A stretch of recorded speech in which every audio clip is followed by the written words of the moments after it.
Very good morning and welcome to all of you. तो friends, last हमारे module में हमने देखा था कितने टाइप्स के इंश्योरेंस ब्रोकर्स होते हैं और क्या क्या फंक्शंस होते हैं किसी इंश्योरेंस ब्रोकर के। आज हम इस मॉड्यूल में इस वीडियो में जानने वाले हैं दैट इंश्योरेंस ब्रोकर का एप्लीकेशन सबमिट करते हुए क्या क्या फॉर्मेलिटीज होती हैं, क्या क्या डिटेल्स प्रोवाइड करानी होती हैं आपको, प्लस में सर्टिफिकेट ऑफ रजिस्ट्रेशन आप कैसे रिन्यू करा सकते हैं या फिर डुप्लीकेट सर्टिफिकेट कैसे इशू करा सकते हैं। So let's start today's video. जब भी आप इंश्योरेंस ब्रोकर के लिए अप्लाई कर रहे हैं तो एक फॉर्म सबमिट करना होता है आपको, that is form B. Form B आप सबमिट करते हैं with all the details. Details में एप्लीकेंट का कंप्लीट डिटेल्स होता है, प्लस में ऑर्गेनाइजेशन स्ट्रक्चर आपको देना पड़ता है, जैसे date and place of incorporation, business क्या है आपके ऑर्गेनाइजेशन का, स्कोप ऑफ बिजनेस देना पड़ता है, प्रमोटर्स और इन्वेस्टर्स की डिटेल्स देने पड़ते हैं, प्लस में डायरेक्टर्स की भी डिटेल्स आपको शेयर करने पड़ते हैं। इसके साथ ही बिजनेस इंफॉर्मेशन भी देना पड़ता है, जिसमें आपकी ऑर्गेनाइजेशन का चार्ट आ जाता है, प्रॉपर हायरार्की होता है, 3 इयर्स का बिजनेस प्लान शेयर करना होता है, आपके जो भी की मैनेजमेंट पर्सन हैं उनकी डिटेल्स शेयर करनी पड़ती है, प्लस में infrastructure, man power, IT infrastructure कैसा है, प्लस में इंश्योरेंस ब्रोकिंग, क्लेम कंसल्टेंसी या फिर रिस्क मैनेजमेंट सर्विसेज में जितना एक्सपीरियंस है वो एक्सपीरियंस भी शेयर करना पड़ता है। फाइनेंशियल इंफॉर्मेशन की बात करें तो फाइनेंशियल इंफॉर्मेशन में कैपिटल स्ट्रक्चर, रिसोर्सेज को आप किस तरह से डिप्लॉय करते हैं, कितना इनकम या प्रॉफिट रहा है, प्लस में अगर डिविडेंड शेयर किया है आपने तो डिविडेंड क्या क्या हिस्ट्री रहा है वो भी आपको शेयर करना पड़ता है। Applicants memorandum and article of association आपको शो करने पड़ते हैं। इसके साथ ही एक मिनिमम मैंडेट होता है ट्रेनिंग्स का, आपके प्रिंसिपल ऑफिसर के लिए या आपके डायरेक्टर्स के लिए या ब्रोकर क्वालिफाइड पर्सन के लिए, तो वो मिनिमम मैंडेट आपको फॉलो करना पड़ता है। प्रिंसिपल ऑफिसर की डिटेल्स आपको शेयर करनी पड़ती है अथॉरिटी को। एंड इसके साथ साथ ही जैसा हम बात कर रहे थे, प्रिंसिपल ऑफिसर, डायरेक्टर्स, पार्टनर्स, इन सभी को एक मिनिमम ट्रेनिंग रिक्वायरमेंट फुलफिल करने के साथ साथ एक एग्जाम के लिए भी अपेयर करना पड़ता है, और सक्सेसफुल कंप्लीशन पर एक सर्टिफिकेट इशू होता है, तो वो सर्टिफिकेट भी रिक्वायर्ड होता है।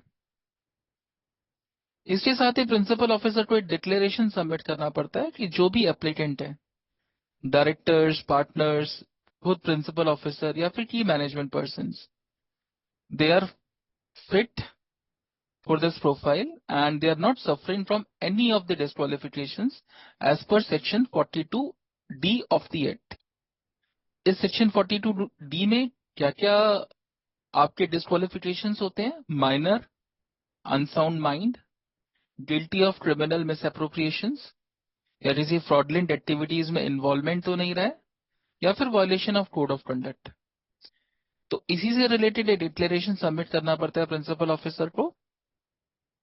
प्लस में आपके जो ब्रोकर क्वालिफाइड पर्सन हैं उनका डिटेल शेयर करना पड़ता है अथॉरिटी को, एंड आपके statutory auditors and principal bankers का भी डिटेल शो करना पड़ता है along with this form B.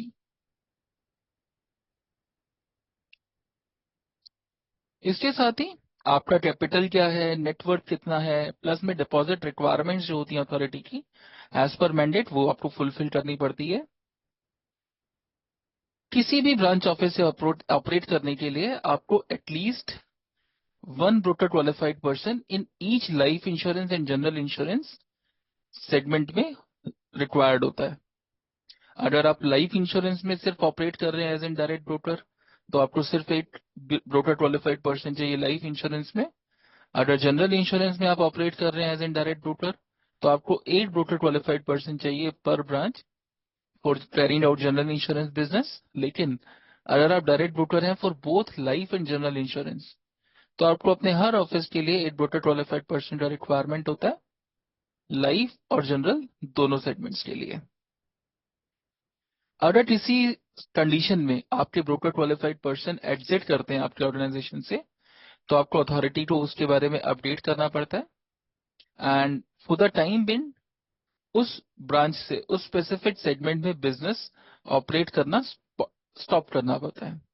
मान लेते हैं जैसे स्पेसिफिक ऑर्गेनाइजेशन के, स्पेसिफिक ब्रोकर के किसी एक्स ब्रांच से लाइफ इंश्योरेंस सेगमेंट के ब्रोकर क्वालिफाइड पर्सन अगर एग्जिट कर रहे हैं, तो उस एक्स ब्रांच में लाइफ इंश्योरेंस सेगमेंट में फर्दर बिजनेस उनको स्टॉप करना पड़ेगा till the time a new BQP is appointed.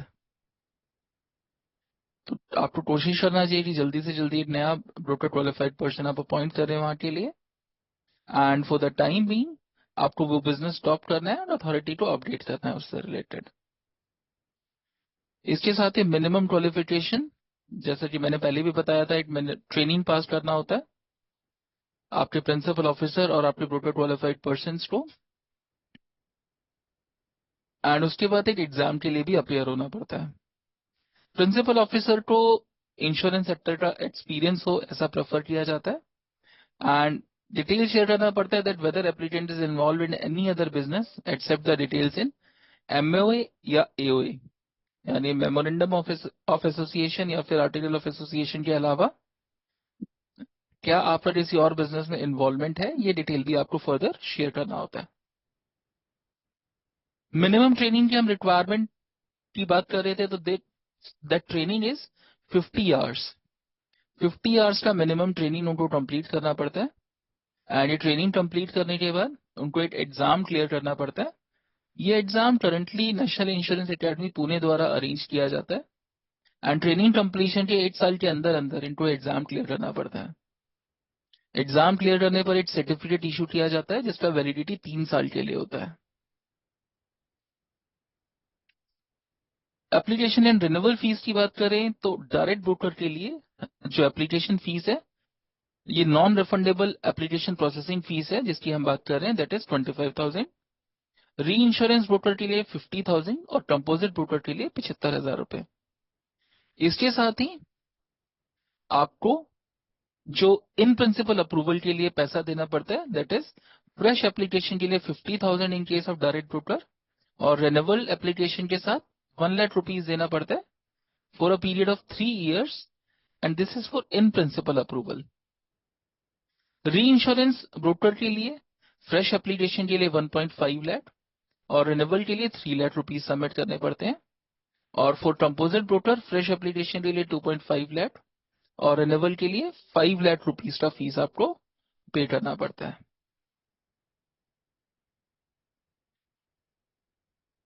In case आपके ऑपरेशन के बीच में कभी भी, यानी आप as an insurance broker operate कर रहे हैं या फिर आप फ्रेश एप्लीकेशन भी सबमिट कर रहे हैं, और कहीं पर भी किसी भी सिचुएशन पर किसी भी पॉइंट पर अगर अथॉरिटी आपके एप्लीकेशन से या फिर आपके वर्किंग स्टेटिस्टिक्स से सेटिस्फाई नहीं होता है, तो उस कंडीशन में अथॉरिटी आपकी एप्लीकेशन को या फिर आपके सर्टिफिकेट ऑफ रजिस्ट्रेशन को कैंसिल भी कर सकता है।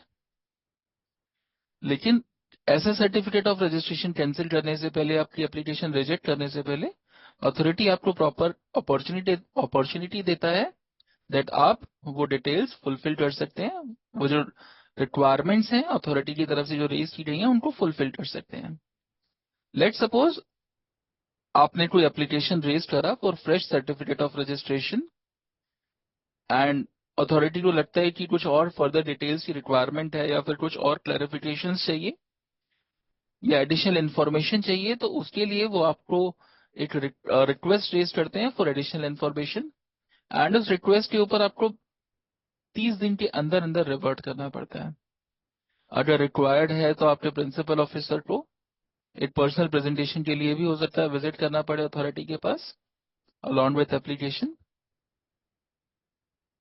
इसके साथ साथ ही अगर आप ऑपरेट कर रहे हैं एज एन इंश्योरेंस ब्रोकर, तो उस कंडीशन में आपके पास जो भी ग्रीवेंसेज आती हैं आपके क्लाइंट्स की तरफ से, उनको आपको एड्रेस करना होता है विद इन 40 डेज। अगर इन 14 दिन के समय के भीतर भीतर आप इन एप्लीकेशंस के ऊपर, यानी आपके ग्रीवेंसेज के ऊपर रिवर्ट नहीं करते हैं, तो उस कंडीशन में भी insurance broker can stop you from procuring further business. Authority may procure you from may stop you from procuring further business. इसके साथ ही जितने भी आपके ब्रोकर क्वालिफाइड पर्सन आपने अपॉइंट करे हैं, उनके according minimum reasonable number of insurance policies आपको सोर्स करनी होती हैं, यानी मिनिमम बिजनेस होता है जो आपको जनरेट करना पड़ता है according to the number of broker qualified person you have. जो भी पॉलिसीज आप सेल कर रहे हैं, उन सभी पॉलिसीज का रिकॉर्ड आपके पास होना चाहिए, that which insurance policy is tag to which BQP, किस ब्रोकर क्वालिफाइड पर्सन ने कौन सी इंश्योरेंस पॉलिसी सेल करा है। You should have all the details as per the formats provided by the authority. Authority आपको इसके लिए फॉर्मेट्स प्रोवाइड कराती है, तो उन फॉर्मेट्स के अकॉर्डिंग आपके पास ये कंप्लीट डिटेल्स होनी चाहिए। इसके साथ ही किसी भी इंश्योरेंस ब्रोकर को किसी भी कंडीशन में अलाउ नहीं किया जाता है कि वो मल्टी लेवल मार्केटिंग के थ्रू बिजनेस करें। तो this is a point to be noted that किसी भी कंडीशन में किसी भी इंश्योरेंस ब्रोकर को मल्टी लेवल मार्केटिंग के थ्रू बिजनेस प्रोक्यूर करना या जनरेट करना is not at all allowed. And इसके साथ ही आपको अपने अकाउंट बुक्स मेंटेन करने होते हैं, and as and when required authority को शेयर भी करने होते हैं। जब भी आप रिन्यूअल के लिए एप्लीकेशन दे रहे हैं, आप सर्टिफिकेट ऑफ रजिस्ट्रेशन रिन्यू करना चाहते हैं, तो आपको 30 दिन से पहले पहले वो एप्लीकेशन अथॉरिटी के पास सबमिट कर देना चाहिए। यानी लेट सपोज आपका रिन्यूअल का एक्सपायरी डेट आ रहा है 1 नवंबर, तो उस कंडीशन में 1 अक्टूबर तक आपका जो रिक्वेस्ट है एप्लीकेशन रिन्यूअल के लिए वो अथॉरिटी के पास चला जाना चाहिए।